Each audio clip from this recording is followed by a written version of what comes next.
Voy a compartirles pantalla para dar inicio a la clase 8 en realidad del curso de fundamentos de análisis estadístico de datos epidemiológicos.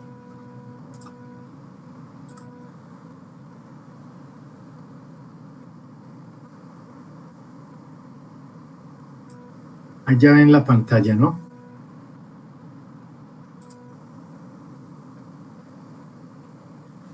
Sí. Ok, muchas gracias. Bueno, entonces hoy vamos pues a cubrir temas relacionados con, básicamente pues con tasas, ¿cierto? Si no, pues está empezando como de atrás hacia adelante.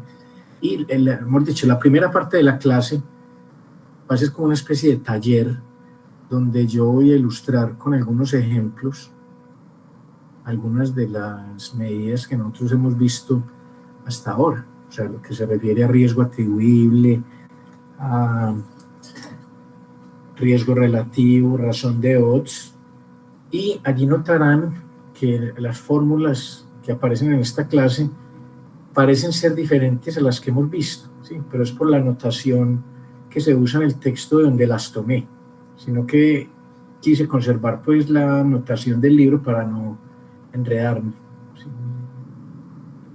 Pero es básicamente pues eso es lo que va a pasar, y a su debido momento yo relacionaré las fórmulas con las que hemos visto hasta ahora. Yo espero que eso no cause pues ninguna confusión, y ese es el espíritu del taller que vamos a hacer en la primera parte de la clase. Ya la segunda pasamos, digamos, a uno de los tópicos más importantes que hay en epidemiología, que se refiere al cálculo de las tasas. Sí, una manera pues de cuantificar eventos de epidemias, de mortalidad, de morbilidad en epidemiología es por medio de tasas. Entonces, también hablaremos de razones de tasas, ¿sí? Entonces, la clase de hoy se fundamenta básicamente en lo que yo acabo de decir. Entonces, demos comienzo a la clase.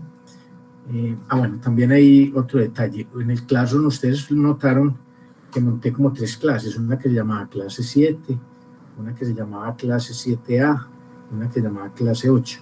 Clase 7A es un complemento de esta clase 7, pero por el hecho de ser un complemento no quiere decir que no sea importante, es supremamente importante. Es un complemento que yo adicioné hace algunos semestres que considero ayuda a extender y comprender de una mejor manera lo que se refiere al cálculo de tasas, ¿sí? Porque hay formas directas e indirectas de calcularla, entonces me pareció pertinente incluir ese material. Entonces esa clase 7A hace parte como de esta clase, ¿sí? Entonces, si el tiempo lo permite, de pronto empiezo ese material un poco, ¿sí? De todas formas, yo cuento acá prácticamente con 2 horas, ¿sí? La excusa de que voy para Minas en el bus, que no es una excusa sino una realidad, ya no aplica aquí en este tipo de ambiente. Entonces, de pronto, si es necesario, pues me iré casi hasta las 2 horas, pero quiero hacer esa advertencia, ¿sí? Ya la clase 8, que sería, digamos, la última clase de esta semana, se relaciona con el concepto de confusión, de confounding. Ahí nos vamos a detener un buen rato y vamos a ver algunos test que permiten su detección.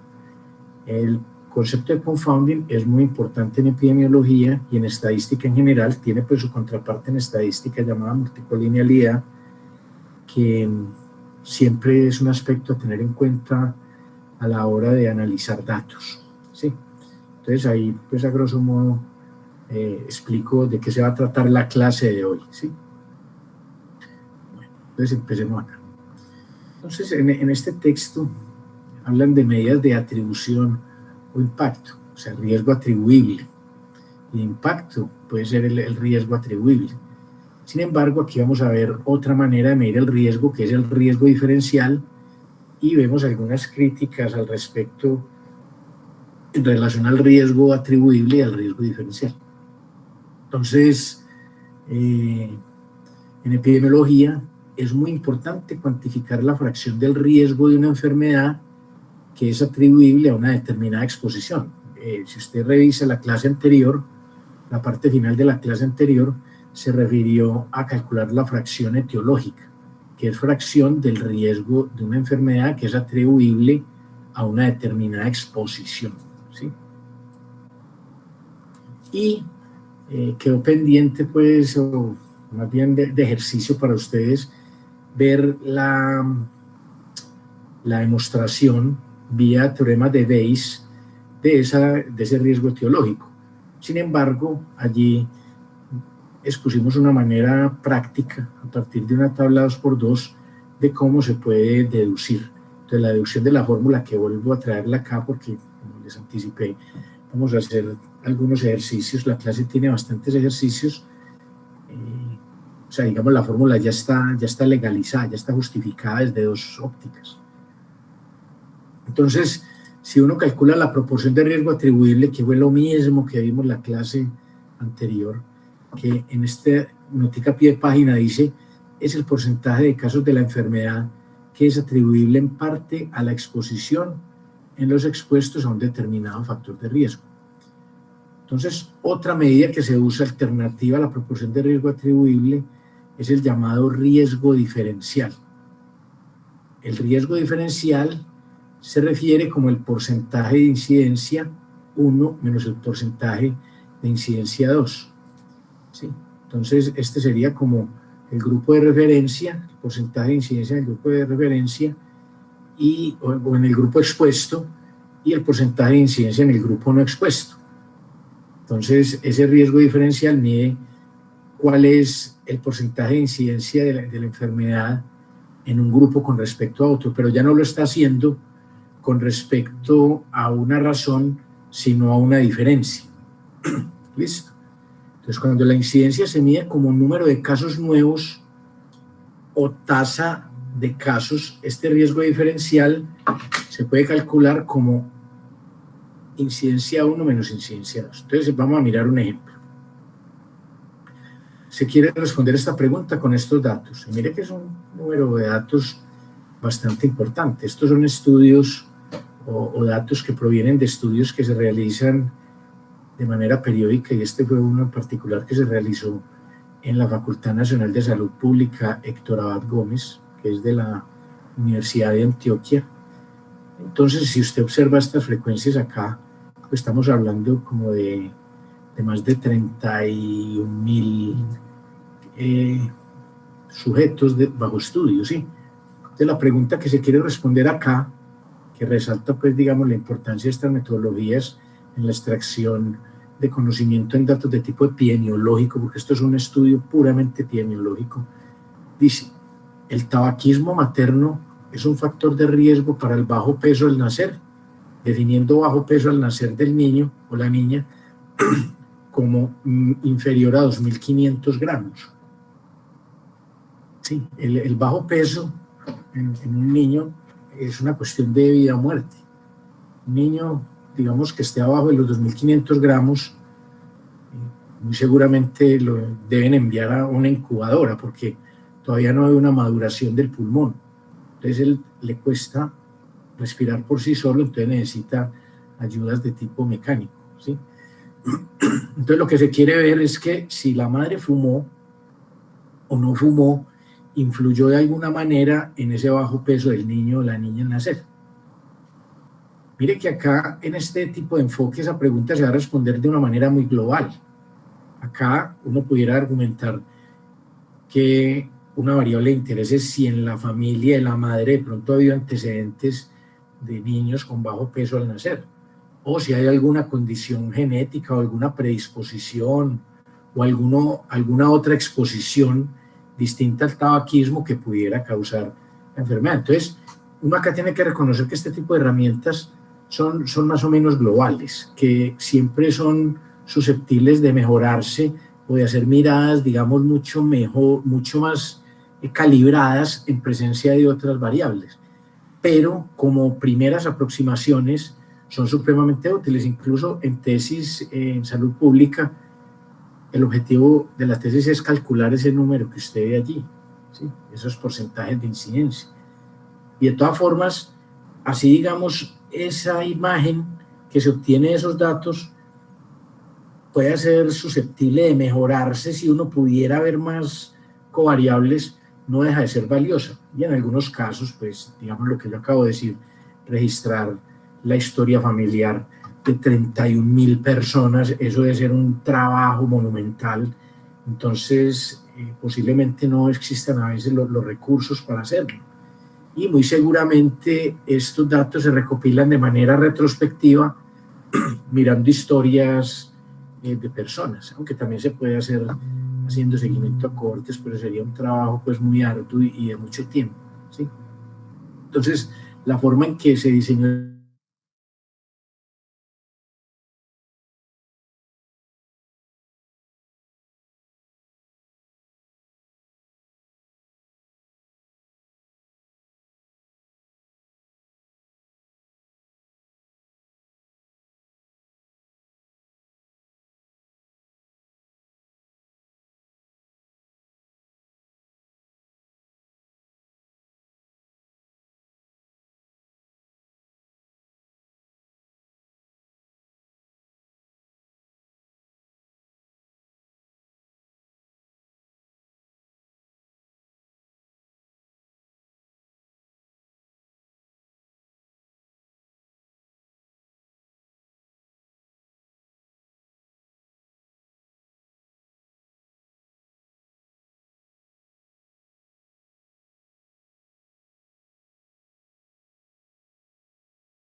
en caso de que vuelva a pasar y a los 15, 20 minutos no regresa, damos por terminada la clase y yo la grabo y la monto en el Classroom, ¿sí? Entonces, me excusan, pues es algo que se me escapa totalmente de las manos, yo no tengo control sobre ese tipo de cosas y eso puede pasar pues fácilmente, sin previo aviso. Entonces voy a continuar con la clase. De todas maneras les había mandado un email como anticipando la acción a tomar acá en esta situación. Listo. Bueno, entonces, ¿me están escuchando todos, sí? Sí, profe. Sí, bueno, gracias. Entonces vamos a responder la pregunta si el tabaquismo materno es un factor de riesgo para el bajo peso al nacer. Entonces, por medio de un estudio de cohorte, bueno, ahí es muy claro, se hizo un seguimiento a cohorte donde se obtuvo la siguiente información. Tabaquismo materno es el factor de riesgo y tiene dos niveles, fuma o no fuma. Y bajo peso al nacer es, digamos, el desenlace. Entonces, en madres que eran fumadoras del total de nacimientos. Profe, perdón, no estás compartiendo la pantalla. Sí, ya lo voy a hacer de nuevo acá. De todas formas, en la grabación queda esa parte. Me imagino que queda, no sé. Bueno, ahí está. Todo este tipo de cosas, problemas técnicos pasan. Bueno, entonces listo. Entonces aquí está. Tabaquismo materno, está el factor de riesgo, fuma o no fuma, número de fetos con bajo peso, 1.556, 694, y total de nacimientos, 16.530 en las expuestas y 15.226 en las no expuestas. O sea, se trató pues como de mantener unas proporciones, unos totales similares. Entonces uno se da cuenta que acá la proporción de niños y niñas con bajo peso es mayor en fumadoras que en no fumadoras, ¿cierto? Ahí se puede, pues, es como más del doble de casos que se observaron en fumadoras. Entonces, la proporción de incidencia en expuestas, madres fumadoras, es 1.556 sobre 16.530. Miren que esa es exactamente el R1 que nosotros calculamos, ¿sí? Aquí lo amplifican por 100. Uno puede hacerlo o no hacerlo y no pasa absolutamente nada, porque la conclusión debe ser exactamente la misma. Y la proporción de incidencia en expuestas, madres no fumadoras, es 694 sobre 15.226. que es el ejercicio que nosotros hacíamos. A sobre A más B, C sobre C más D. Entonces, el riesgo diferencial en este caso va a ser 9.4 menos 4.6. Pero yo también hubiera podido calcular un RR haciendo 4.6 dividido 9.4. ¿Sí? Entonces, la interpretación, pero aquí estamos enfocados en este riesgo diferencial, es la eliminación del tabaquismo en las mujeres que fuman durante el embarazo evitaría aproximadamente 5 recién nacidos con bajo peso al nacer de cada 100 nacimientos. ¿Sí? Esa es, digamos, la manera en que se hacen las interpretaciones de este tipo de información que se obtiene en datos epidemiológicos. O sea que son, digamos, desenlaces que se pueden prevenir eliminando de la población el factor de riesgo.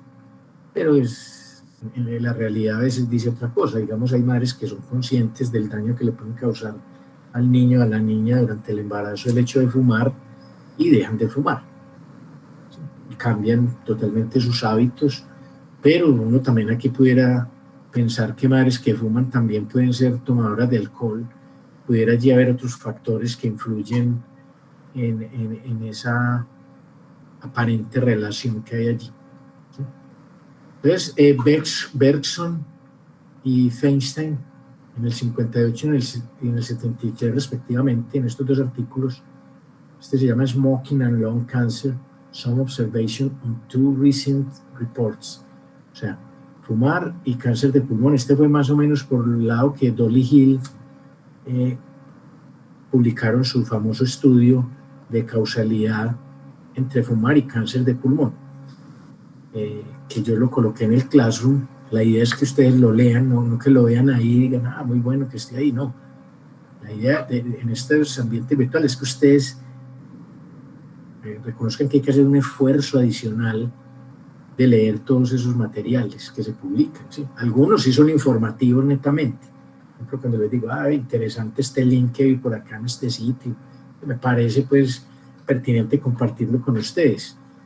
Pero el espíritu es ese, las cosas que allí se publiquen, no las dejen ahí que se empolven y se oxiden, sino que las lean, que son buenos complementos de alguna manera, a veces no de manera tan directa, a veces sí, como es el caso del estudio de Dolly Hill, que sí está supremamente relacionado con todo este curso.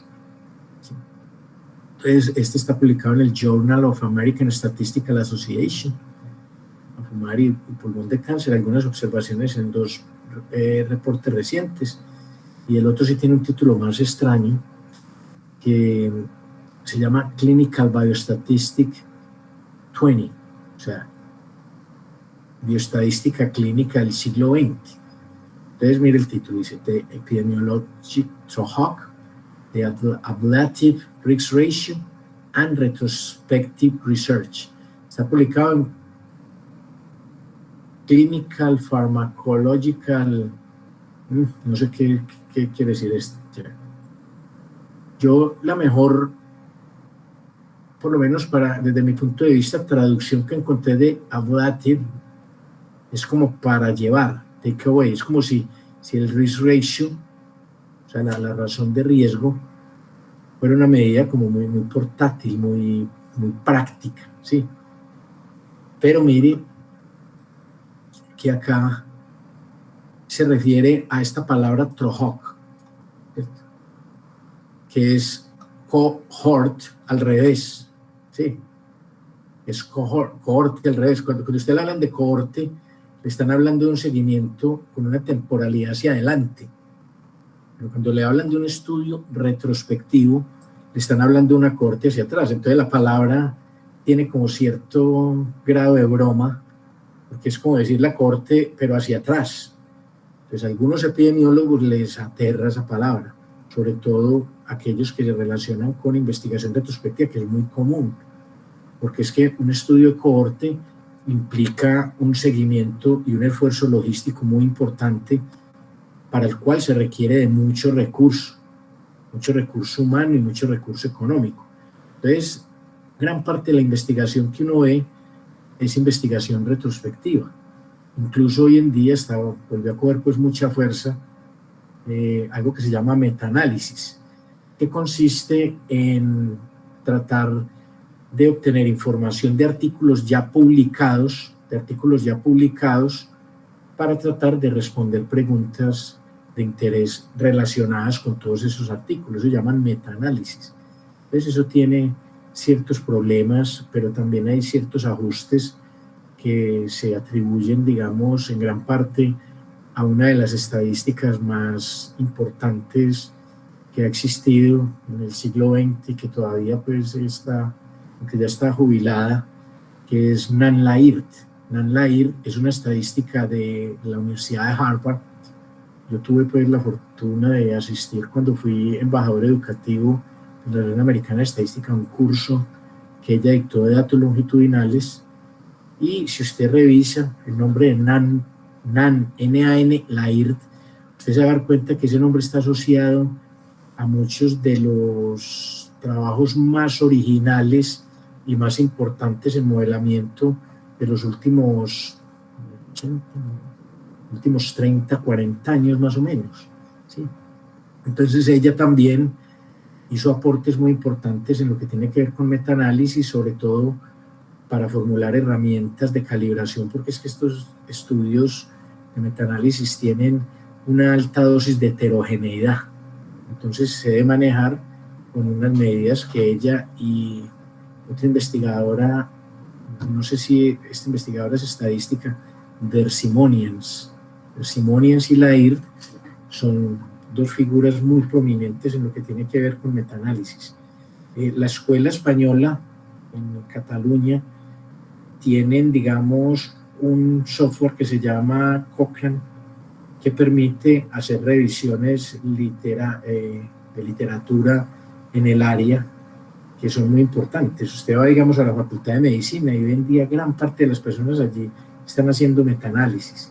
¿Por qué? Porque ya son datos que fueron recolectados. O sea, ya si usted plantea la posibilidad de hacer un estudio de cohorte, tiene que justificarlo muy bien. Uno de los más famosos ahora recientes es el de plasma, transfusión de plasma como un tratamiento efectivo contra el tratamiento del COVID-19. En Estados Unidos, el NIH, el Instituto Nacional de Salud, National Institute of Health, dijo que ese estudio no proporcionó ninguna evidencia contundente de los beneficios de la transfusión de plasma de personas que se curaron de COVID y que se le hace transfusión a personas que están enfermas. No se encontró evidencia contundente. Uno no sabe si de pronto tiene un tinte político o algo, uno no sabe, porque ese estudio fue patrocinado por el presidente de Estados Unidos, Donald Trump. Entonces uno no sabe si las personas que no están de acuerdo con sus políticas de pronto dicen que no. O sea, esa es la duda, pero eso que acabo de decir es una opinión mía que es más una especulación, porque yo no tengo datos. Lo que sí sé es que el NIH no encontró evidencia contundente o de que el tratamiento fuera efectivo, lo cual es una mala noticia, ¿sí? Porque en este momento hay disponibles muchas personas que se curaron y que pudieran donar plasma para este tipo de tratamientos. Lo que si uno de pronto escuchaba en noticias así, digamos, puntuales, es que le ha funcionado a personas. Incluso un ciudadano colombiano estuvo supremamente grave en una unidad de cuidados intensivos, estuvo pues más al otro lado que acá, y le hicieron ese tratamiento experimental porque los familiares, al ver pues que estaba en un estado de gravedad tan alto, permitieron participar en el estudio. Él se curó. Acá en Colombia, lo que yo he escuchado del doctor Juan Manuel Anaya es que se ha encontrado algo de evidencia. Lo que pasa es que el estudio solamente acá en Colombia fue llevado a cabo con hombres. Yo no sé las características del de Estados Unidos, simplemente pues como lo que les quiero decir de la dificultad que implica realizar un estudio de cohorte. Entonces, esos son estudios de cohorte recientes que se hicieron para ver la efectividad de tratamientos. Otros pueden ser estos de vacunas, las vacunas que están realizando.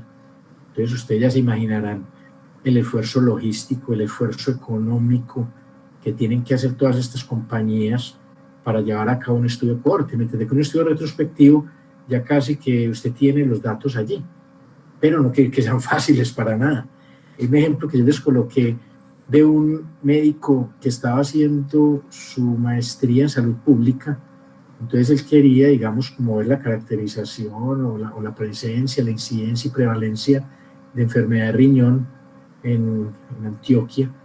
Y entonces él tuvo acceso a los datos de manera retrospectiva, pero cuando él llegó, abrió un cuarto allí lleno de expedientes e historias médicas y tuvo que contratar un equipo como de 10 personas para que le ayudaran a organizar y a sistematizar toda esa información, ¿sí?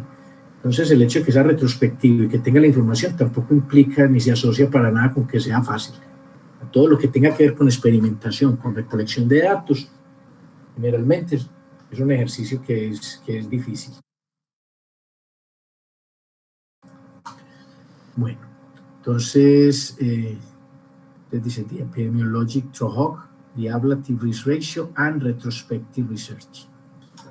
Entonces, estos dos autores critican el uso de las razones de tasas como una medida de asociación, o sea, ellos critican el riesgo relativo, señalando que el nivel de las tasas se pierde. Pues colocan algunos ejemplos que, digamos, lo alertan a uno sobre la manera y el cuidado que uno debe tener a la hora de usar estas medidas. Entonces, ellos argumentan, este es uno de los argumentos que ellos dan, que al incrementar 10 veces una tasa de 1 por millón, sería considerado equivalente a incrementar por 10 una tasa de 1 por 1000, aunque esta última es mucho más seria que la primera.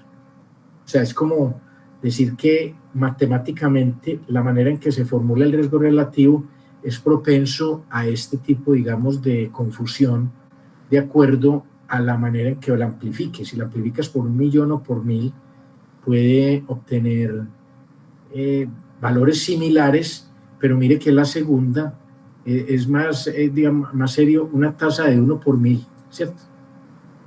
Una tasa por 1000 que una tasa de 1 por millón. Es mucho más serio 1 por 1000 que 1 por millón, porque quiere decir que hay mayor frecuencia cuando usted habla de una tasa de 1 por 1000 que en 1 por millón. Entonces, estos autores argumentan que el riesgo diferencial es la medida apropiada de la magnitud práctica de una asociación desde el punto de vista de la importancia de salud pública. Entonces, por eso uno en algunos artículos de salud pública ve reportada ambas, el riesgo relativo y el riesgo diferencial. Y no necesariamente dan lo mismo, y no deberían dar lo mismo porque es que son formulaciones muy distintas. Mire que usted con este porcentaje de incidencia en expuestos y este porcentaje de incidencia en no expuestos, usted puede construir el riesgo relativo, pero también puede construir el riesgo diferencial. Entonces, se acostumbra en algunos casos reportar ambas. Ay, ¿por qué no una sola? Pues eso sería como yo decirle, ¿por qué usted no reporta solamente una medida de normalidad, un test de normalidad? Usted, por ejemplo, implementa en SAS el PROC-FREC y le pide pruebas de normalidad, él le va a entregar como 4. Y es precisamente por lo que hemos argumentado en este curso desde hace, en algunas clases, y es que los datos tienen formas de expresarse muy distintas. Entonces, un test puede tener desempeño mejor en una situación que otra. Entonces, los diseñadores de software para curarse en salud reportan las 4 y ya el investigador decidirá cuál de ellas es más apropiada para los datos que tiene en un momento determinado. Entonces, en estudios epidemiológicos es normal reportar el riesgo relativo y el riesgo diferencial. Entonces, vamos a ver, para ilustrar su punto, considere el siguiente ejemplo. En la siguiente tabla proporciona tasas de muerte aproximada por 100.000 personas año para fumadores y no fumadores, de acuerdo a si tenían cáncer de pulmón o enfermedad coronaria. ¿Sí? O sea, aquí estamos con 2 desenlaces. Uno es cáncer de pulmón y otro es enfermedad coronaria. Y el factor de riesgo es fuma o no fuma. ¿Sí? Entonces, en este caso particular se tiene este porcentaje de incidencia en expuestos, o sea, fumadores con cáncer de pulmón tenemos 48.33 y no fumadores con cáncer de pulmón 4.49. y de enfermedad coronaria tenemos una incidencia de un porcentaje, ¿por qué 294? Espera.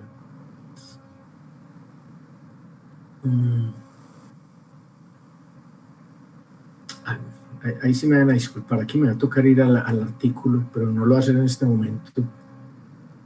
Es que el hecho de que sea mayor a 100% me inquieta un poco, ¿sí? Me inquieta un poco. ¿Sí? Creo que ahí no sería porque es una tasa sobre 100.000 personas. Oh, ok, sí, es exactamente por eso, Santi. Sí, sí, muchas gracias, porque estamos hablando no de porcentaje, sino de tasa de muerte por 100.000, sí, es tasa de muerte. Yo era el que lo estaba interpretando mal acá, ¿cierto? Eso. Entonces, mira que por eso se utiliza aquí el I y no el PI, ¿sí te das cuenta? Aquí, por eso está utilizando ese. Sí, Santi, muy, muy importante tu aporte, gracias. Bueno, entonces tenemos acá. Entonces, para cáncer de pulmón, el riesgo diferencial, ¿cierto?, sería la incidencia en expuestos menos la incidencia en expuestos, pero medido a través de tasas. Entonces,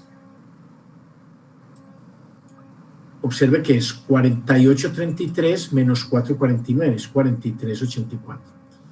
Riesgo relativo será 48.33 sobre 4.49, que es 10.76. ¿Listo? Pongámoslo ahí. Y hagamos lo mismo para enfermedad coronaria. Riesgo diferencial será 294.67, que es el valor que hay acá, menos 169.54, que es igual a 125.13. Y el riesgo relativo será 294.67 dividido 169.54, que es 1.74. Entonces, si usted compara este riesgo relativo con este riesgo relativo acá, usted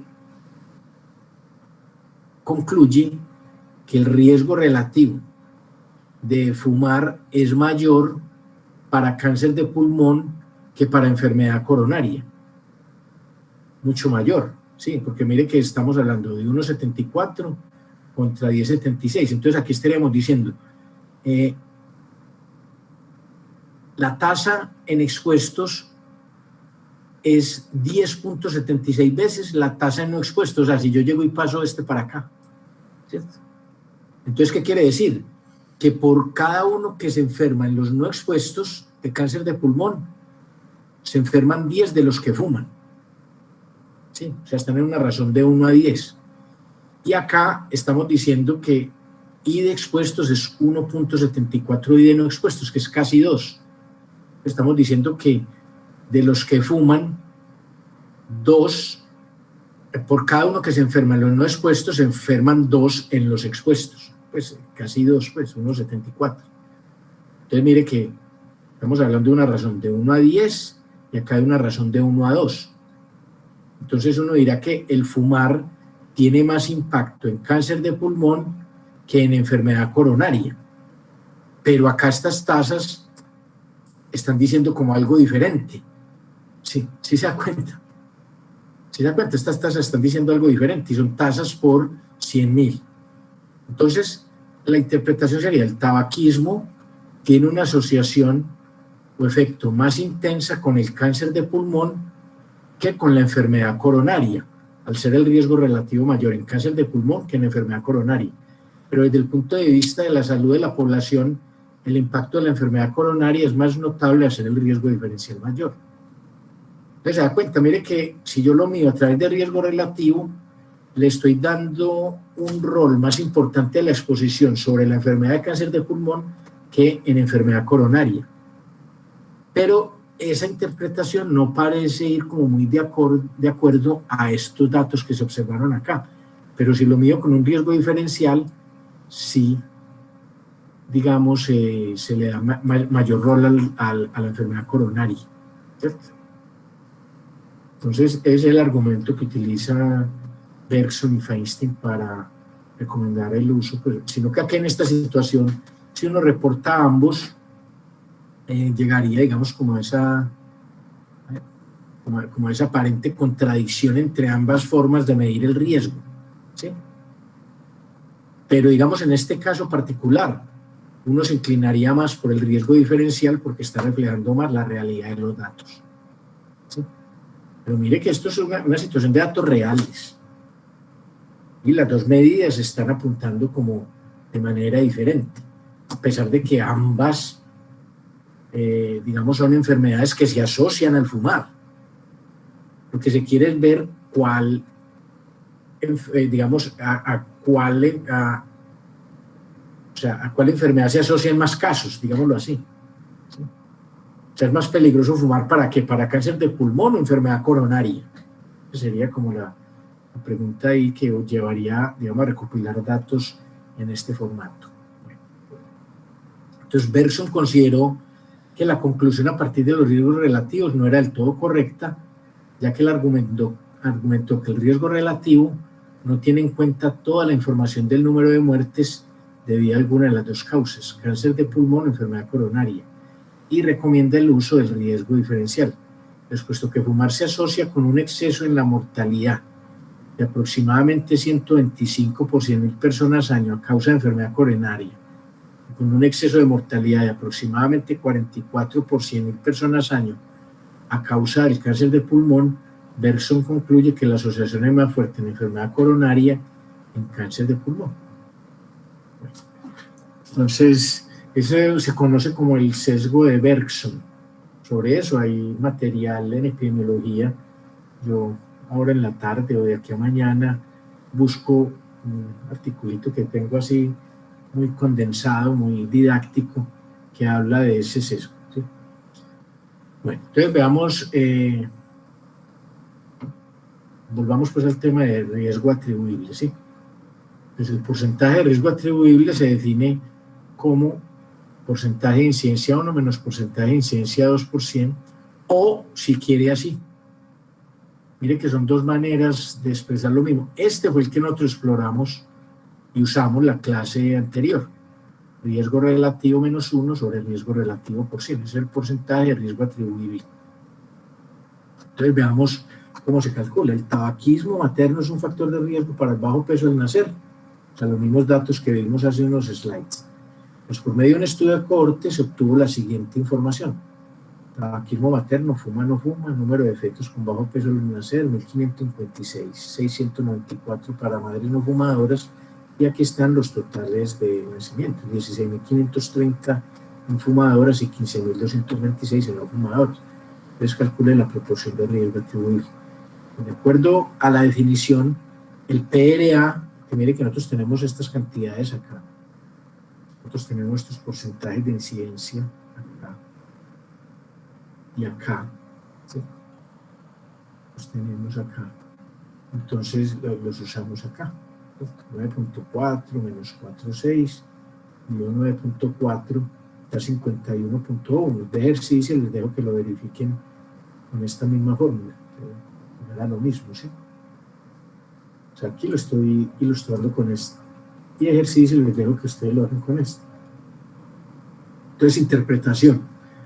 En los hijos de las madres fumadoras durante el embarazo, el 51.1% de los casos de bajo peso al nacer son atribuibles al tabaquismo materno. ¿Sí? Son atribuibles, puede llamar riesgo atribuible. Vamos a otro ejemplo. Efecto de la persistencia del tabaquismo en la supervivencia después de un infarto de miocardio. ¿Sí? O sea, son personas que les da un infarto de corazón, que antes del infarto fumaban, que les da el infarto y de todas formas persisten en fumar. ¿Sí? Ellos persisten en fumar. David, Alejandro, apaga por favor el micrófono. Sí. Bueno.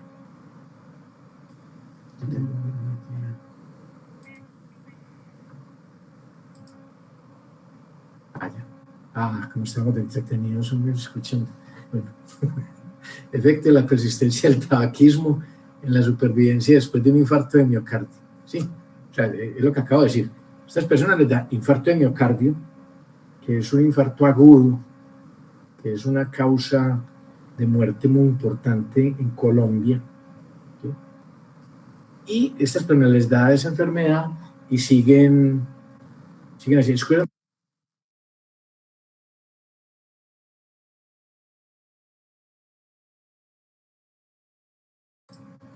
Bueno, entonces por medio de un estudio de seguimiento a 10 años se recopiló la siguiente información. El tabaquismo, y al final del seguimiento la persona podía estar muerta o aún viva. Y algunos siguieron fumando y otros dejaron de fumar. Entonces, en este caso, 27 que persistieron en fumar murieron, 48 que persistieron en fumar siguieron vivos, de 75 persistentes, 14 que abandonaron murieron y 67 que abandonaron siguieron vivos, de 81. Los epidemiólogos le prestan mucha atención a estos totales. Digamos, si yo aquí tuviera, es un ejemplo, tuviera 275 y aquí 81, ellos preferirían no hacer la comparación porque no la considerarían bajo las mismas condiciones, en términos pues porcentuales. Que si usted suma 275 sobre 81, 81 sobre la suma de 275 más 81 es un porcentaje menor de 275 sobre 275 más 81. Entonces ellos en estos diseños que conducen a la obtención de estos datos tratan de mantener esos valores lo más parecidos posibles. Entonces uno diría pues que el desfase entre uno y otro es solamente de 6 individuos, entonces la comparación se puede hacer, pero ellos prefieren no hacerla cuando hay mucho desbalance entre este valor y este. ¿Sí? Para que tengan presente eso a futuro, que algunos de ustedes, como ha sucedido en cortes anteriores, se encarretan mucho con la cuestión epidemiológica y terminan trabajando en grupos de epidemiología en la de Antioquia o en el CES, o algunos se animan a estudiar epidemiología en otras latitudes. En McMaster, lo que queda en Canadá, es una de las universidades más importantes del mundo en epidemiología y tiene, digamos, programas de apoyo a becas especialmente diseñados para mujeres, y hay becas latinas. O sea, este anuncio va más que todo para las mujeres que hay acá en este momento en clase que puedan considerar esa posibilidad. En alguna de las cohortes un estudiante se animó y mandó papeles y finalmente como que se desanimó, le salió una oportunidad en otro lado, no recuerdo bien cuál fue la causa, pero McMaster es una universidad. El profesor César de nuestra escuela, César Augusto Gómez, hizo un postdoctorado allá en McMaster, pero no en epidemiología, pues, sino en procesos estocásticos. Y ¿cómo se llama? En la Universidad de Antioquia, en la Facultad de Medicina, ellos tienen convenios con la Universidad de McMaster. ¿Sí? Bueno, entonces sigamos acá. Entonces con estos datos, pues por si alguna vez se animan, me comentan y yo les puedo dar consejos de cómo pueden hacer el proceso, más o menos cómo pueden empezar el proceso. Entonces, por medio de un estudio de seguimiento de se recopiló esta información. Lo que piden es calcular el riesgo de morir, el riesgo diferencial, el PRA y el RR. El riesgo de morir en persistentes es 27 sobre 75, que al multiplicarlo por 100 da 36. El riesgo de morir en abandonos es 14 sobre 81 por 100, que es 17.3. Entonces el riesgo de morir en persistentes es mayor, es prácticamente el doble, se puede decir. El riesgo diferencial es 36 menos 17.3, que es 18.7. PRA es 51.9, o sea, el 51.9 de las defunciones producidas durante los 10 años en los que persisten con el hábito de fumar son atribuibles a dicha persistencia. El riesgo relativo da 2.8, o sea, por cada uno que persiste, por cada uno que abandona y muere, hay 2 que mueren en los que persisten. Están en una razón de 1 a 2.08. ¿Sí? Entonces, el PRA se puede obtener a partir de los OR también, ¿sí? En estudios de casos y controles. Como vamos a ver más adelante, la única medida de riesgo que uno puede calcular tranquilamente en estudios de casos y controles es el OR, el odds ratio, la razón de odds. Las razones las vamos a exponer más adelante. Por ahora vamos como estimulando la intuición de que nosotros no debemos utilizar ORs en estudios de casos y controles. Aparte pues, de que reconocemos que el OR es distinto al riesgo relativo, si usted tiene una situación donde la incidencia y la prevalencia de la enfermedad es muy baja, el riesgo relativo y el OR son muy similares, pero no son diferentes. Pues el OR se puede calcular tranquilamente en cualquier tipo de estudio, mientras que el riesgo relativo se recomienda en estudios de cohorte prospectivos o retrospectivos y también en estudios de corte transversal y posiblemente también en estudios crossover. Pero si usted tiene estudios de casos y controles, no se le ocurra siquiera calcular riesgos relativos. ¿Por qué? Porque sus contrapartes muestrales no son estimaciones válidas de sus contrapartes poblacionales. Y eso lo vemos después bien en detalle. Pues considere el siguiente ejemplo en el que se recolectó información sobre uso de anticonceptivos orales e infarto de miocardio. Entonces, si tomaba o no anticonceptivos y si sufrió o no infarto. Entonces calcule el OR con un intervalo de confianza del 95. El intervalo de confianza del 95 se los dejo de tarea. Pues, de ejercicio, no es tarea, no es para entregar, es para que ustedes practiquen. Cuando haya que entregar algo, se les informará por escrito o yo por acá les digo, este ejercicio mejor me lo entregan ahorita en la tarde, que es calificable y es válido como un punto de una tarea o válido como toda una tarea. Pero eso se clarificará, se irá con precisión acá, sin ambigüedad. Entonces el OR es el producto de A por D dividido B por C, ¿cierto? Es el producto de los elementos de la diagonal principal sobre los elementos de la otra diagonal. Entonces el OR es A por D dividido B por C, que es 29 por 1607, 29 por 1607 dividido 205 por 135, da 1.68. Entonces la interpretación, en las mujeres con infarto agudo al miocardio, grupo de control, hay un 68% más de chance de historia de uso de anticonceptivos orales que en las mujeres que no usan anticonceptivos orales.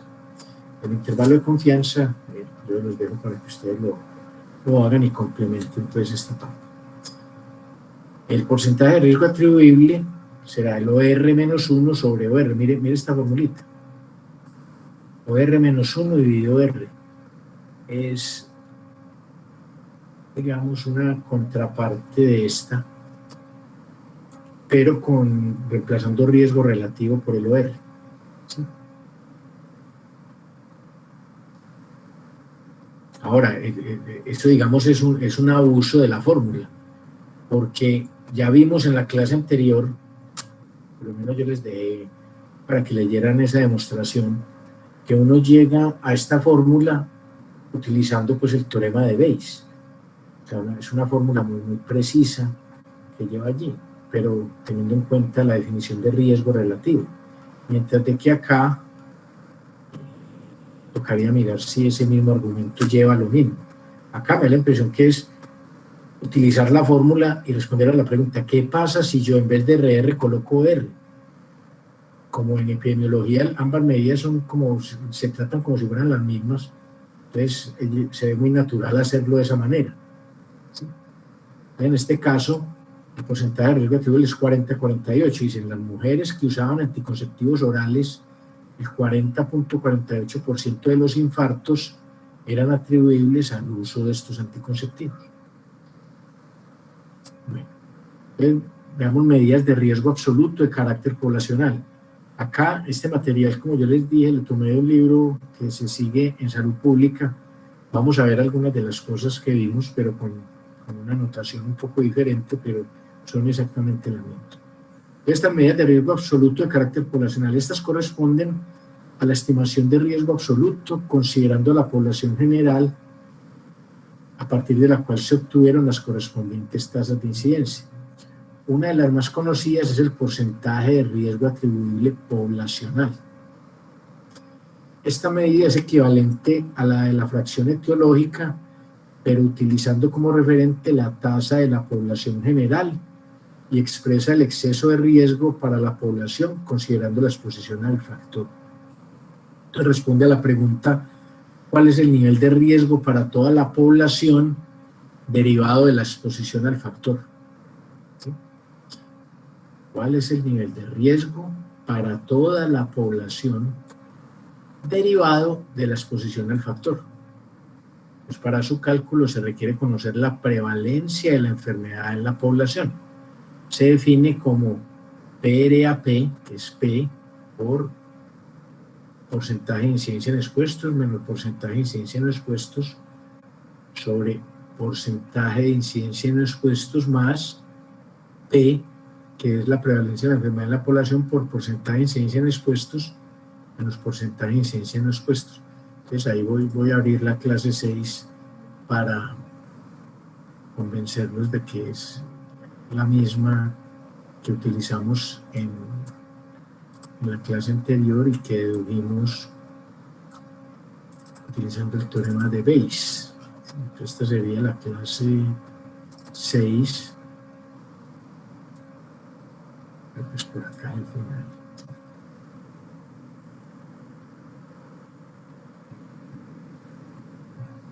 Sí, con esta formulita se llega a esta expresión que hay acá,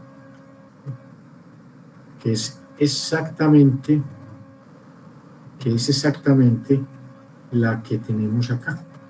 Se llama P, eso es lambda, el riesgo relativo, ¿sí? Menos 1 más P por riesgo relativo menos 1. ¿Sí? O sea, usted puede expresarlo así o así. Pero entonces es la misma que tenemos acá.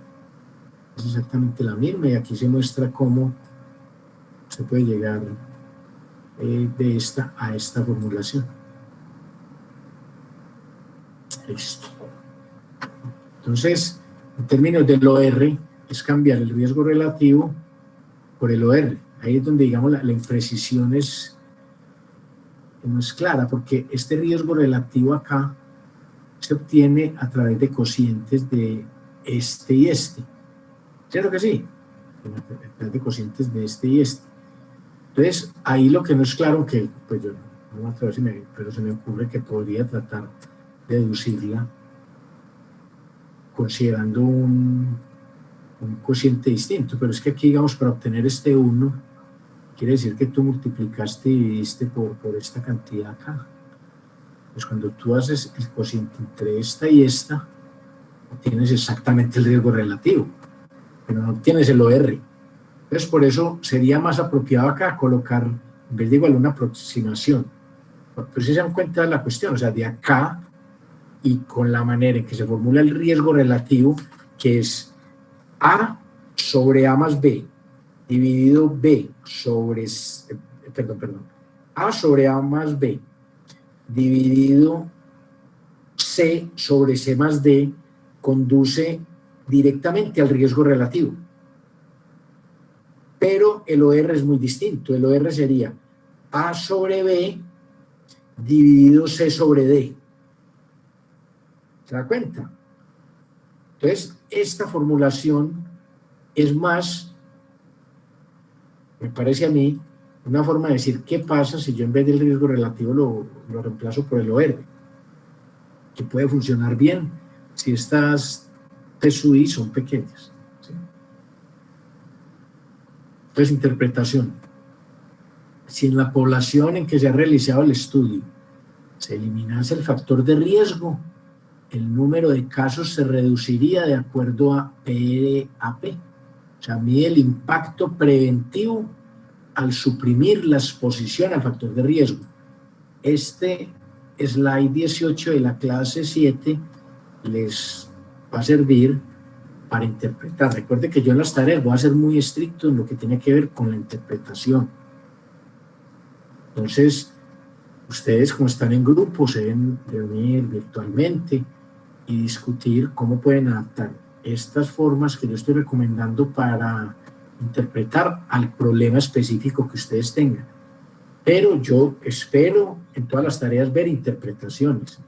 Punto. Que simplemente coloquen allí el número y no me interprete, tiene más de la mitad malo. Tiene más de la mitad malo. Es que nosotros debemos ejercitarnos es en interpretar, en indagar ese número. ¿Qué es lo que ese número quiere decirnos a nosotros? ¿Qué información? ¿Qué podría yo hacer con ese número? ¿Sí? Entonces, por eso es importante nosotros como estadísticos nos ejercitemos no solo en obtener información de los datos, sino en escribir. Vamos a aprender a escribir bien. Entonces, volvamos al mismo ejemplo. El tabaquismo materno es un factor de riesgo para el bajo peso al nacer. Entonces, tenemos estos datos, ya los hemos dicho que no los voy a repetir. Entonces, aquí es, asumiendo que la prevalencia de tabaquismo materno en la población es de 52.1%, calcule e interprete la PRAP. Pues P es 0.521. PIX, o sea, la proporción de incidencia en expuesto es 9.4, que lo calculamos en el primer ejercicio, el primero o segundo ejercicio de esta clase. PI en expuestos es 4.6%. Entonces, el PRAP es P por P sub X menos PI no X. PI no X más P, que es este 0.521, por P sub X menos PI no X por 100. Entonces, reemplazando 0.521 por 0.048, que es esta diferencia entre estos dos cantidades, dividido 0.046, que es este valor de acá, más 0.0521, que es este P que he resultado, por 0.048, da 36%, a multiplicarlo por 100. Entonces, si en la población materna se eliminase el tabaquismo, el número de casos de recién nacidos con bajo peso al nacer se reduciría en un 36%. O sea que aquí, digamos, se logra evidenciar más lo riesgoso que es para las madres gestantes fumar, en términos de que su hijo o su hija nazca con bajo peso al nacer, que compromete seriamente su vida. ¿Sí? Entonces, si no se conoce el PRAP, si se conoce el PRAP y también el número de casos de la enfermedad, aquí es el, no el, y también el número de casos de la enfermedad registrados en la población, entonces se puede calcular el exceso de casos debido a la exposición. Entonces, de esta manera, si n es el número de casos registrados en la población, entonces el exceso de casos será n por PRAP. Entonces, ejemplo, exceso de cáncer de pulmón atribuible al tabaquismo en hombres de Cataluña, España. En Europa fuman mucho y hasta hace unos años, yo no sé si todavía ese número aplicará, pero España en la Comunidad Europea es el país que más fuma. Entonces se conoce que la prevalencia de tabaquismo en Cataluña es de 44.4% y que el OR de tabaquismo y cáncer de pulmón es de 9.4%. ¿Sí? Entonces el PRAP medido a través del OR es 0.444, que es este mismo valor, pero en la escala 0,1, por 9.4 menos 1, 9.4 es el OR, sobre 1 más 0.444 por 9.4 menos 1% da 78.8. Entonces, el número de casos de cáncer de pulmón en Cataluña por año es de 2.561. Aquí sigo con aquí es el número de casos de cáncer de pulmón por año es de 2.561.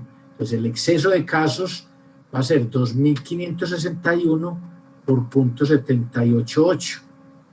Entonces, eso da aproximadamente 2018. Entonces, hay un exceso de 2018 casos de cáncer de pulmón por año atribuibles al tabaquismo en Cataluña. O sea que, digamos, para autoridades de salud pública, calcular el exceso de casos es muy importante. porque ellos de esa manera pueden proyectar cuál va a ser el impacto de esos casos estimados en el sistema de salud. Y los cánceres son enfermedades de alto costo. Un cáncer para un sistema de salud no es, digamos, barato. Toda la población laboral aporta a un sistema de salud, y en la medida, digamos, que haya menos reclamación o menos uso por enfermedades de alto costo, va a mantener más saludable en términos económicos ese sistema, ¿sí? Entonces, esto permite proyectar que va a haber muchos casos de cáncer de pulmón.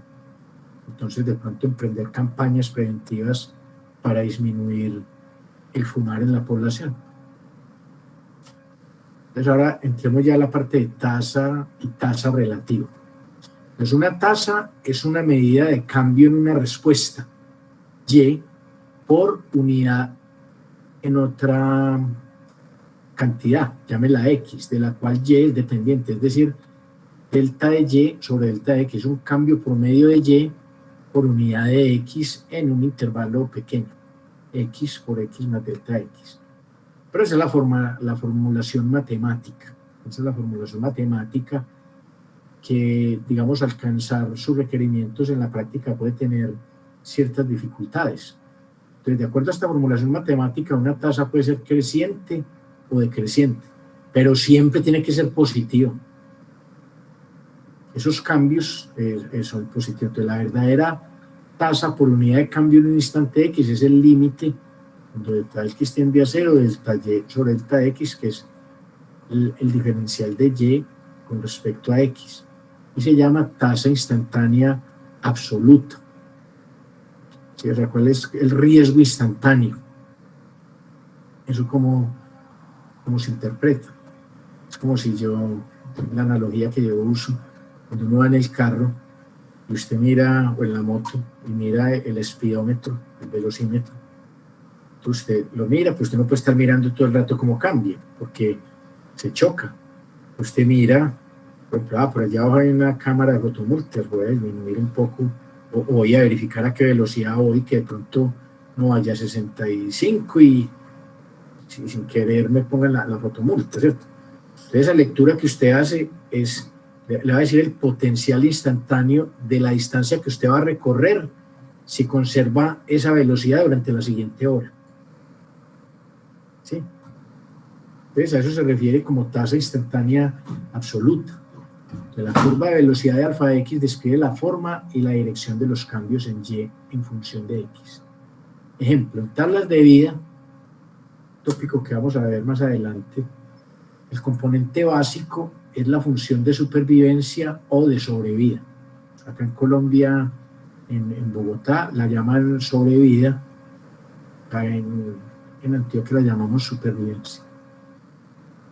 En inglés es survival function, la función de supervivencia o sobrevida. Se denota I de X o S de X. Esta es la forma más estándar. Esta puede confundirse con la incidencia, ¿cierto? Y no sé por qué la llaman I, sinceramente. Esta S sí es de survival, es la cual puede considerarse como una función continua y monótona decreciente. O sea, esa función arranca en 1, empieza a decrecer hasta llegar a 0. O sea, eventualmente todas las unidades en algún momento mueren, ¿sí? Entonces, es decreciente que escribe la velocidad o tasa a la que se registran las fallas o defunciones. Y allá pues veremos también la relación que hay en esta función con la función de riesgo. Entonces, en ocasiones se desea calcular un riesgo de incidencia, pero aunque se conoce el número de casos nuevos de enfermedad, no se conoce el número total de individuos que están a riesgo. Es decir, se conoce el numerador, pero no el denominador. En este caso se utiliza el total de individuos en la población del grupo a riesgo a mitad de año. Así, la tasa de enfermedad se estima como rho gorro igual a E sobre T. O sea, no quiere decir que calcular la población a riesgo a mitad de año también sea sencillo, no. Pero hay, digamos, tablas, hay reportes las entidades, digamos, encargadas de administrar salud en países que le proporcionan esos valores. Eso lo vamos a ver pues más adelantico, en la clase siguiente, en la 7A, de cómo uno puede hacer uso de esas bases de datos para hacer esos cálculos. Pero en general esos valores no son sencillos de calcular. En algunos casos pueden estar disponibles para ciertas enfermedades, en otros pueden no estar disponibles, entonces hay que reconocer que no siempre esos valores los tiene usted a mano. En todo caso, aquí E es el número de casos nuevos de la enfermedad y P es la población a mitad de año. Entonces, la tasa de enfermedad Rho-Gorro será el cociente entre el número de casos nuevos de la enfermedad y la población a mitad de año. Pues dado que los eventos de la enfermedad ocurren al azar y de manera independiente, un supuesto razonable es que este número de casos se distribuye de acuerdo a una Poisson, ¿cierto? Porque la Poisson es una variable aleatoria que mide número de ocurrencias de un evento por unidad de tiempo o región, ¿sí? Y a uno también lo sorprende que, digamos, haya relación entre la Poisson y la binomial negativa. O sea, yo la binomial negativa la puedo reescalar para que también me cuente el número de casos de una enfermedad. Entonces, el hecho, digamos, de imponerle una estructura de Poisson a esa variable aleatoria E facilita la obtención de estos errores estándar y estos intervalos de confianza. Excúsame, no sé.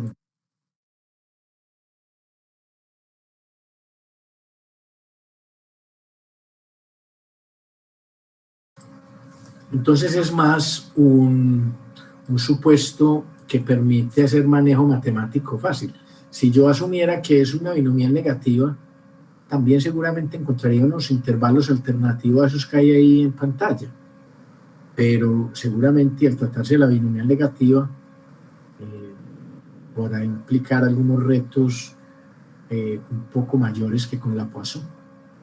La Poisson tiene pues la ventaja de que el lambda se refiere a la media y a la varianza, ¿sí? Entonces, en ese caso, uno puede hacer uso pues, de la Poisson para obtener estos valores que hay acá, ¿sí? Entonces, asumiendo además que el denominador de Rho-Gorro es una cantidad fija conocida, la estimación del error estándar de Rho-Gorro, pero bajo el supuesto de que la distribución es Poisson, Rho-Gorro es la tasa de enfermedad estimada, será el error estándar estimado de Rho-Gorro E sobre raíz de P. Y un intervalo de confianza del 95% para el número de eventos es su L, para el número de eventos, L de low, o sea, extremo inferior, y U de upper, o sea, extremo superior. Pues extremo inferior y extremo superior pues está dado por estas dos formulitas que hay acá. Acá la presencia de este 1,96 está haciendo el uso del teorema del límite central, ¿sí? Para aplicar normalidad asintótica y llevar a estos dos extremos que hay acá. Entonces mire que si usted conoce E, no es ningún problema calcular este extremo. Esta cantidad es fija, 1,96 sobre 2 menos la raíz de E, que será la raíz del número de casos nuevos de la enfermedad. Y lo mismo acá, raíz de E más 1. Y con esto un intervalo de confianza del 95% para la tasa de enfermedad Rho será límite inferior para Rho y límite superior para Rho será el límite inferior para E dividido P más el límite superior para E dividido P. Esta aproximación funciona bien, es lo que recomiendan cuando hay más de 100 casos, pero pues si yo tengo 99 pues, o 80, no quiere que no lo vaya a usar, no lo puedo usar. Es que en la medida que yo viole esta regla de dedo, puedo estar comprometiendo este valor acá, que corresponde a la aproximación de la normal, ¿sí? Entonces uno mirará hasta qué punto está dispuesto a calcular, a pagar ese precio, pero hay estudios que tienen solamente 30 personas. Casos de una enfermedad bien rara, entonces, ¿qué quiere decir? Que yo no puedo utilizar esta fórmula. Son consideraciones que hay que tener en cuenta. Suponga que se tienen dos grupos de datos. Por ejemplo, el grupo 1, que pueden ser los individuos expuestos, y el grupo 2, que pueden ser los no expuestos, para algún factor de riesgo. En el grupo 1 existen E1 eventos y la población a mitad de año es P1. De esta forma, y lo mismo para la 2, en el grupo 2 existen E2 eventos y la población a mitad de año es P2. Entonces, en el grupo 1 la tasa de enfermedad estimada es Rho1 gorro igual a E1 P1. Y en el grupo 2, Rho2 será E2 sobre P2. La tasa relativa estimada, mire, tasa relativa. Entonces ya tenemos como algo adicional al riesgo relativo y al OR, para medir riesgo de enfermar. Entonces, pero a través de tasas, de la tasa relativa estimada del grupo 2 comparada con la del grupo 1, se estima como Rho2 gorro sobre Rho1 gorro, que se puede escribir como P1 sobre P2 que multiplica a E2 sobre E1. ¿Sí? Entonces, este es otro numerito estrella que nos va a estar acompañando durante gran parte del curso y se conoce como la tasa relativa estimada. Se las presento. Bastante importante en epidemiología. Tasa relativa estimada del grupo 2 en relación al grupo 1.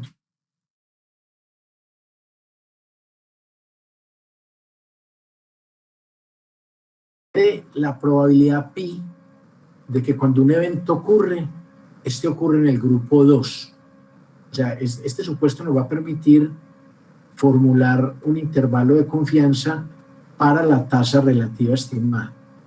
Entonces, esta probabilidad se estima como pi gorro igual a E a la 2 sobre E1 más E2. O sea, esto es una notación pi, no tiene nada que ver con el número pi. Es una notación que yo le estoy colocando a esa probabilidad. Entonces, el pi gorro es E a la 2 sobre E1 más E2, pues no es el número pi, ¿de acuerdo? Entonces, un intervalo, entonces mire que es una proporción, se calcula como esta proporción, el número de casos en el grupo 2 con respecto al total de casos observados en el grupo 1 y 2. Es un intervalo de confianza del 95 para pi gorro más o menos 1.96, raíz de pi gorro multiplica 1 menos pi gorro sobre 1 más E2. Es como si fuera un intervalo de confianza para una proporción. Entonces llame a estos límites P sub L y P sub U, porque si me voy aquí con el más, voy a obtener pi sub U. Y si me voy con el menos, voy a obtener el límite inferior para pi. Entonces, un intervalo de confianza aproximado del 95% para la tasa relativa W va a estar dada por P sub 1 sobre P sub 2 que multiplica pi sub L sobre 1 menos pi sub L, coma, P sub 1 por P sub 2 que multiplica pi sub U sobre 1 menos pi sub U. ¿Sí? Entonces mire que este pi sub U será pi gorro más 1.96 veces la raíz de pi gorro multiplica 1 menos pi gorro sobre 1 más E2. Y pi sub L será lo mismo, pero en vez de más utilizo el signo menos. Entonces ahí tendría yo un intervalo de confianza para la tasa relativa estimada. Entonces tendríamos ya el estimador puntual para W y el intervalo de confianza para W, que es este que hay acá. Entonces, ejemplo, suponga que hasta ahí hay alguna pregunta.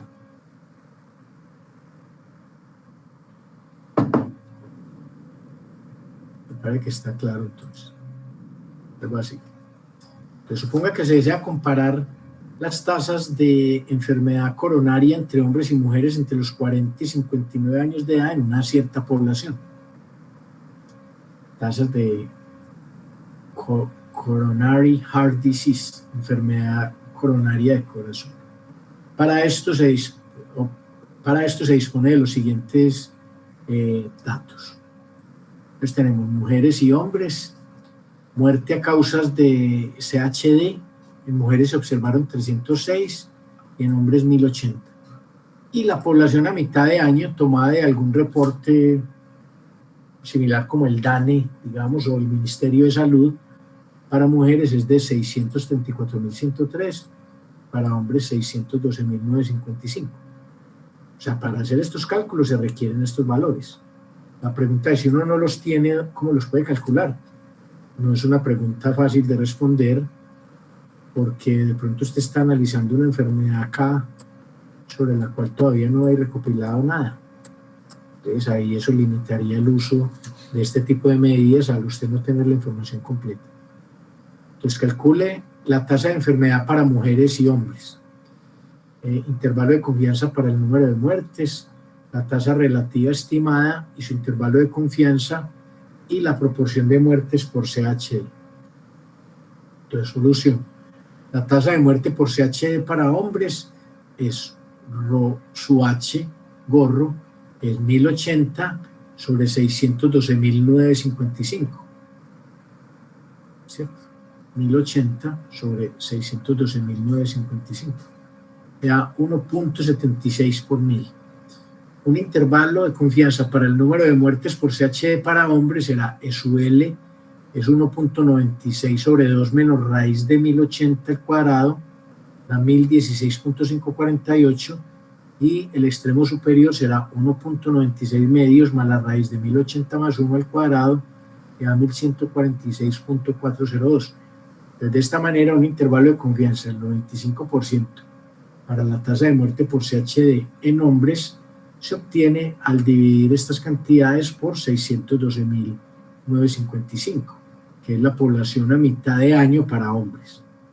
Entonces da 1.66, 1.87.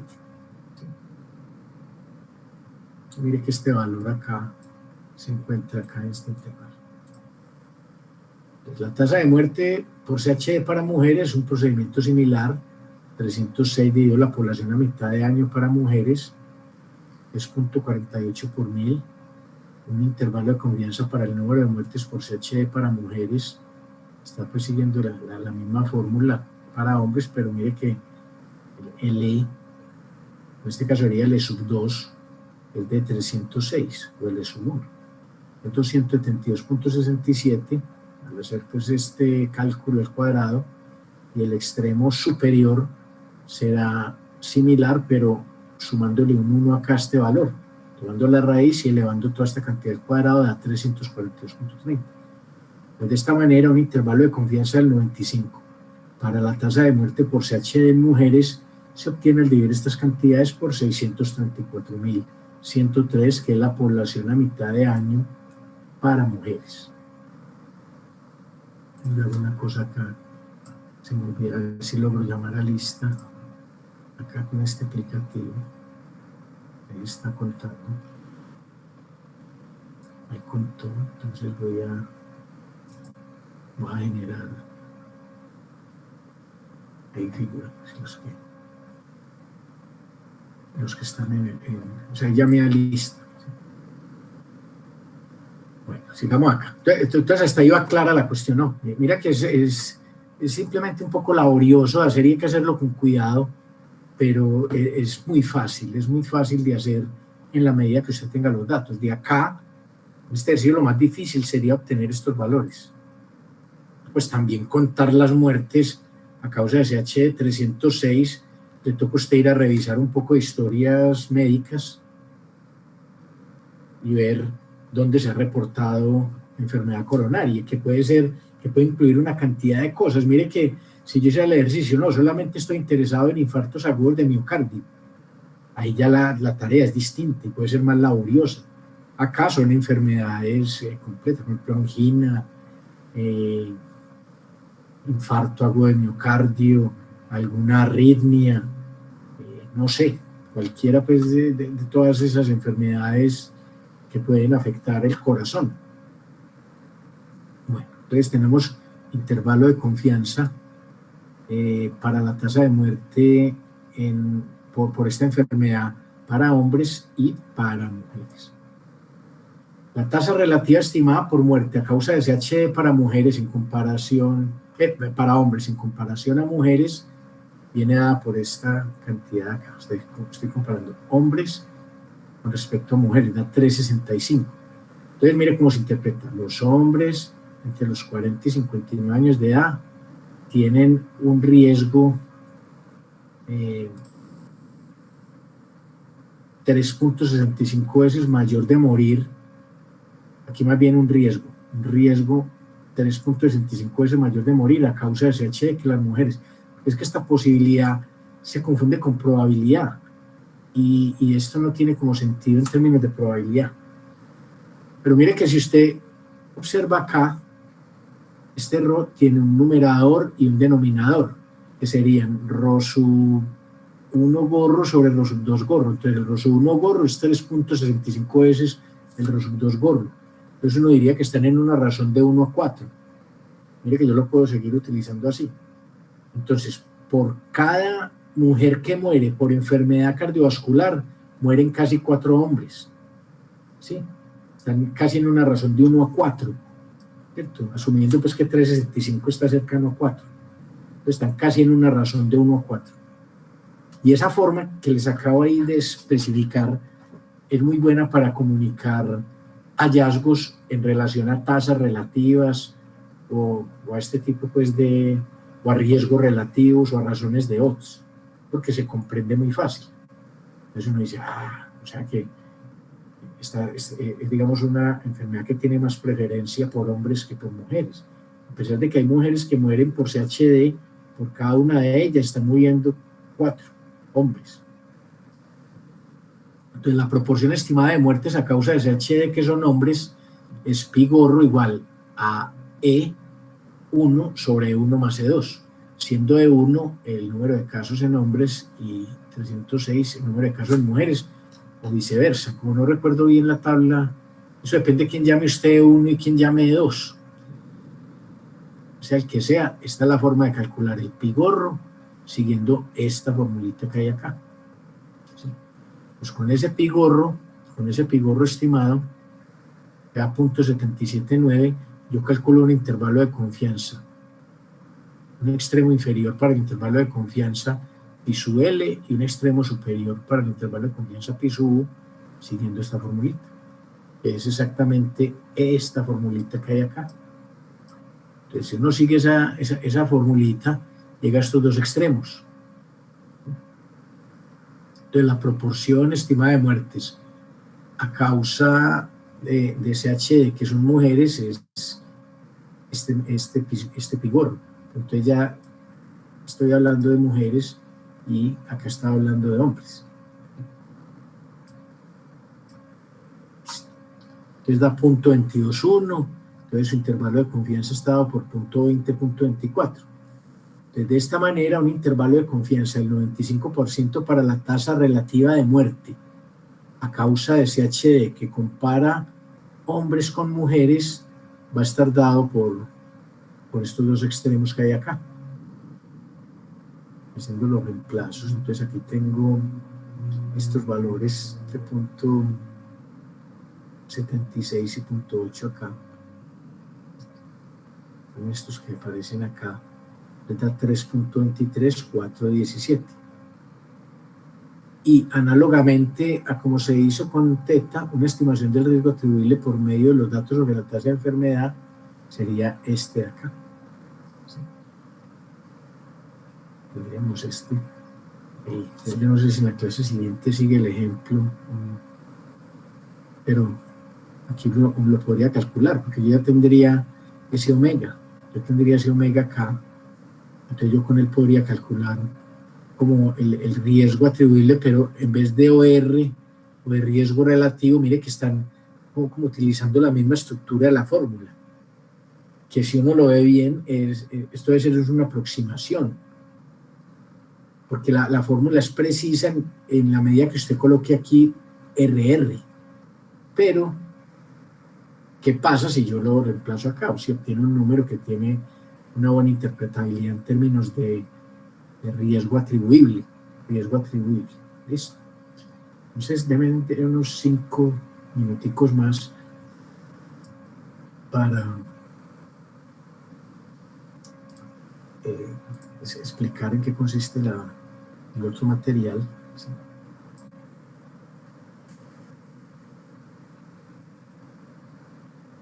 Eso es acá.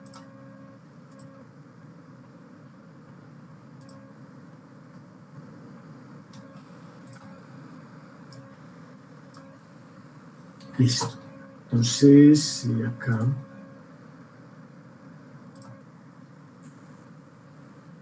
tendríamos esto. Este mismo slide lo van a ver en la clase 8 también.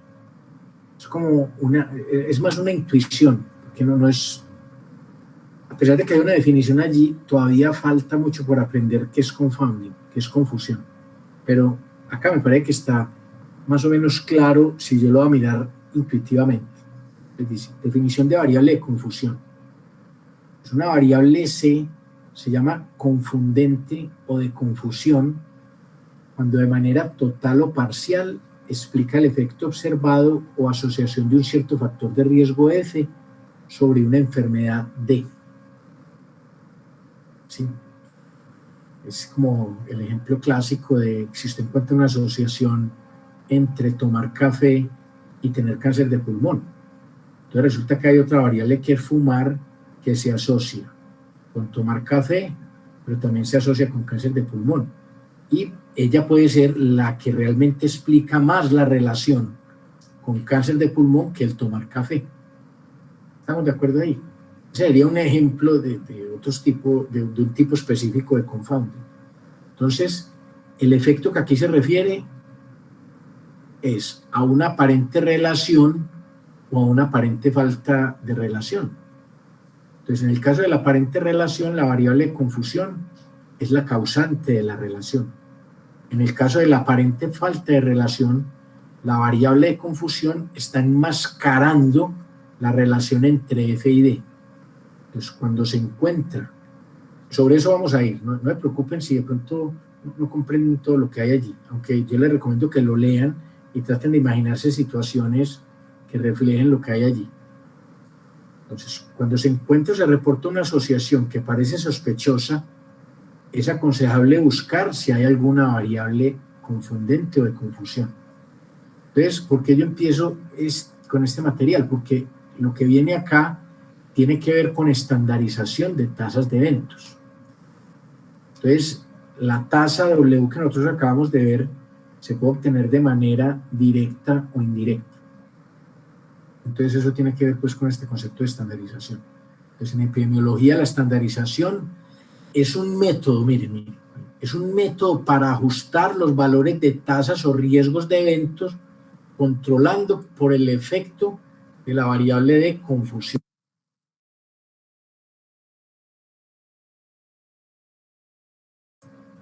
¿Se dan cuenta?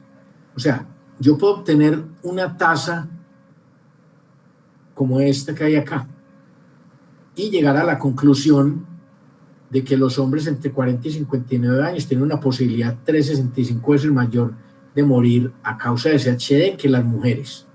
¿Se dan cuenta?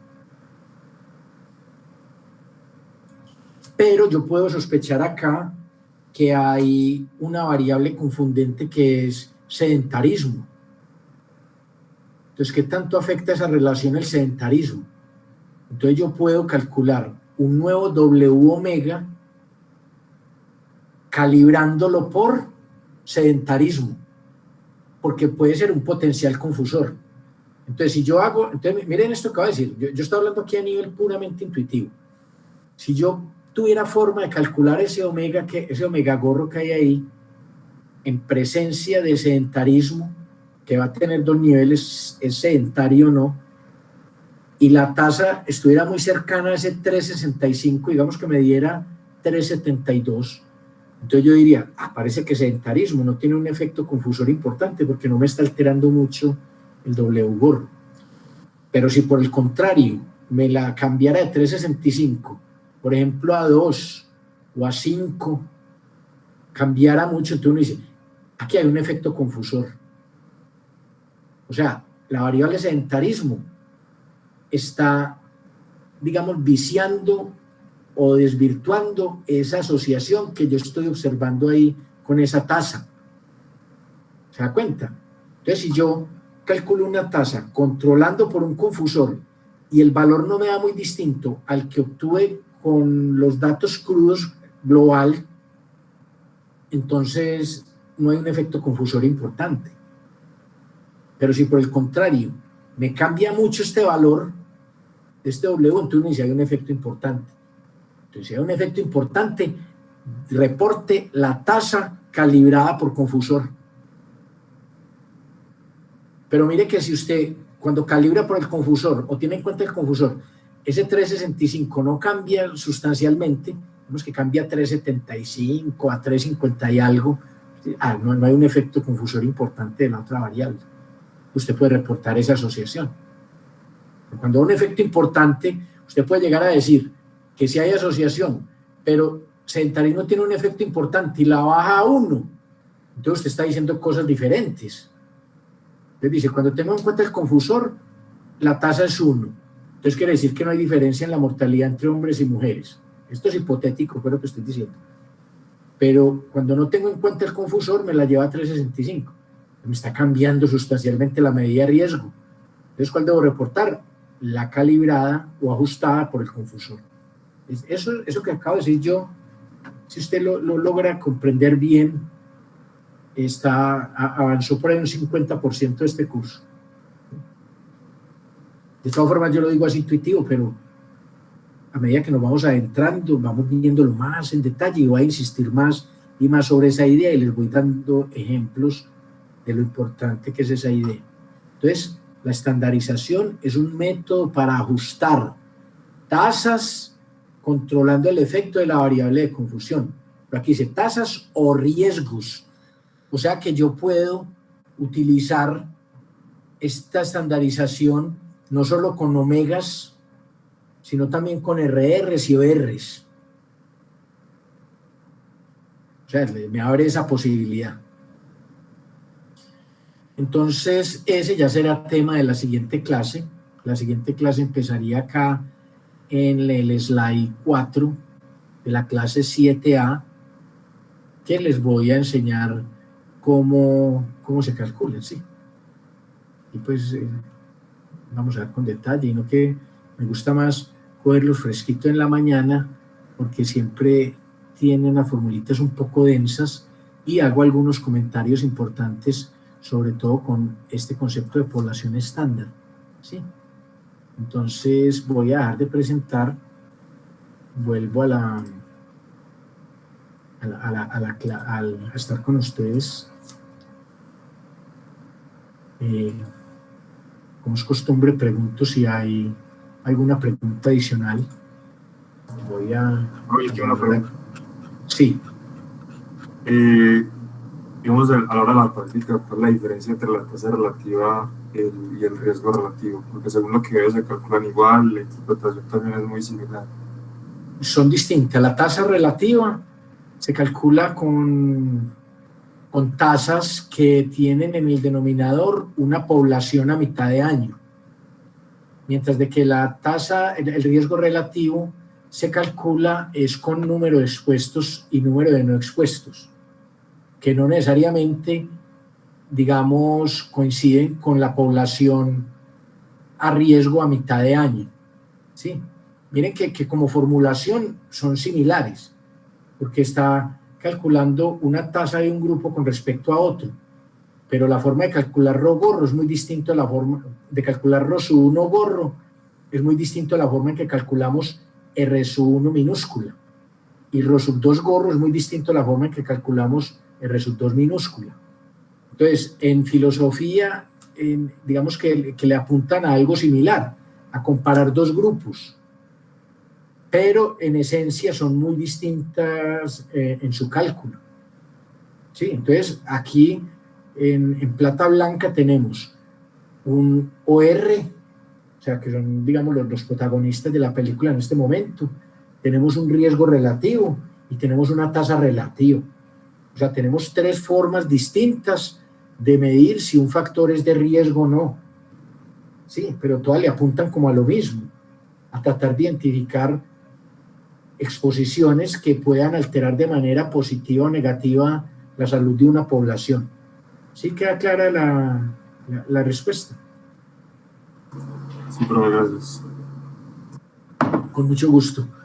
Entonces, bueno, el horario de atención con ustedes, ¿cuándo es? Es este viernes, ¿cierto? No recuerdo, no tengo dos grupos. Me tocaría mirar por acá en este Classroom. si tengo horario de atención con ustedes. El horario de atención, es hoy. O sea, el horario de atención con ustedes es enseguida a las 10:30. ¿Listo? Para que lo tengan en cuenta, pues voy a estar ahí disponible, voy a estar conectado. Si de pronto hablan y dicen, hola, profe, y no estoy, seguro pues fui al baño o a comerme alguna cosita, ¿sí? Pero la idea de esa media hora es que yo tenga como un descanso previo. ¿Listo?